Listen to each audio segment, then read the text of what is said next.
Guys, welcome back. ಈ ವಿಡಿಯೋದಲ್ಲಿ ಹೇಳ್ಕೊಡ್ತೀನಿ ಹೇಗೆ ವಿಡಿಯೋಗಳನ್ನ ಡೌನ್ಲೋಡ್ ಮಾಡೋದು ಯೂಟ್ಯೂಬ್ನಲ್ಲಿ ಬರೋದಿಲ್ಲ ಅಂತ. ಹಾಗಾಗಿ ಈ ವಿಡಿಯೋನ ಸ್ಟಾರ್ಟ್ ಮಾಡೋದು. ಫಸ್ಟ್ ಬ್ರೌಸರ್ ಓಪನ್ ಮಾಡಬೇಕು. ಓಪನ್ ಮಾಡಿದ್ಮೇಲೆ ಇಲ್ಲಿ ಸರ್ಚ್ ಬಟನ್ ಇದೆಯಲ್ಲ, ಅದು ಕ್ಲಿಕ್ ಮಾಡಬೇಕು. ಕ್ಲಿಕ್ ಮಾಡಿದ್ಮೇಲೆ ನಿಮಗೆ ಇದು ಮಾಡಬೇಕು, 4K ವಿಡಿಯೋ ಡೌನ್ಲೋಡರ್ ಸರ್ಚ್ ಮಾಡಬೇಕು. 4K ವಿಡಿಯೋ ಡೌನ್ಲೋಡರ್ ಅಂದರೆ ನಾನು ಜಗ್ಗಿ ವಿಡಿಯೋಗಳು ಡೌನ್ಲೋಡ್ ಮಾಡಿದ್ದೀನಿ. ಸರ್ಚ್ ಹೊಡೆದಾದ್ಮೇಲೆ ಫಸ್ಟ್ ಇದೆಯಲ್ಲ, ಅದು ಕ್ಲಿಕ್ ಮಾಡಬೇಕು.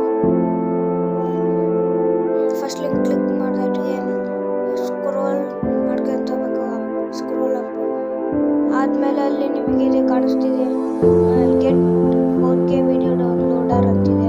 ಎಲ್ಲದ್ರ ಮೇಲೆ ಕ್ಲಿಕ್ ಮಾಡಿದ್ರೆ ನಿಮಗೆ ಡೌನ್ಲೋಡ್ ಥರ ಕರ್ಕೊಂಡು ಹೋಗುತ್ತೆ. ಅದು ಲಿಂಕ್ ಅಲ್ಲಿ ಬರ್ತಿದೆ, ಈ ಡೌನ್ಲೋಡ್ ಮೇಲೆ ಕ್ಲಿಕ್ ಮಾಡಬೇಕು. ನಾನು ಆಲ್ರೆಡಿ ಡೌನ್ಲೋಡ್ ಮಾಡ್ಕೊಂಡಿದ್ದೀನಿ. ಇವಾಗ ನನಗೆ ಡೌನ್ಲೋಡ್ ಮಾಡೋದು ಅವಶ್ಯಕತೆ ಇಲ್ಲ.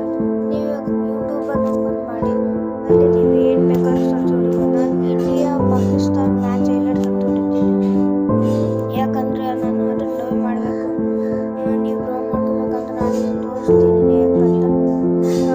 ನೋಡಿ ಇಲ್ಲಿದೆ ಅಲ್ಲ, ಅದನ್ನು ಕ್ಲಿಕ್ ಮಾಡ್ತೀನಿ ಡೌನ್ಲೋಡ್ ಮಾಡೋದಕ್ಕೆ. ಅದನ್ನು ಅಲ್ಲಿ ಶೇರ್ ಬಟನ್ ಇದೆ, ಅಲ್ಲಿ ಶೇರ್ ಹೋಗ್ತಿ, ಅಲ್ಲಿ ಕಾಪಿ ಬಟನ್ ಇದೆ, ಕಾಪಿ ಲಿಂಕ್ ಮಾಡ್ಕೊಬೇಕು. ಅದು ಶೇರ್ ಮಾಡೋಕ್ಕಿಲ್ಲ.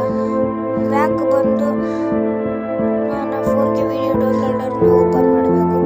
ಓಪನ್ ಮಾಡಿದಾಗ ನಿಮಗೆ ಈ ರೀತಿ ಇಂಟರ್ಫೇಸ್ ಓಪನ್ ಆಗುತ್ತೆ. ನೋಡಿ ಈ ಥರ ಇಲ್ಲಿ ಪೇಸ್ಟ್ ಲಿಂಕ್ ಅಂತಿದೆ ಅಲ್ಲ, ಅದ್ರ ಮೇಲೆ ಕ್ಲಿಕ್ ಮಾಡಬೇಕು. ಪೇಸ್ಟ್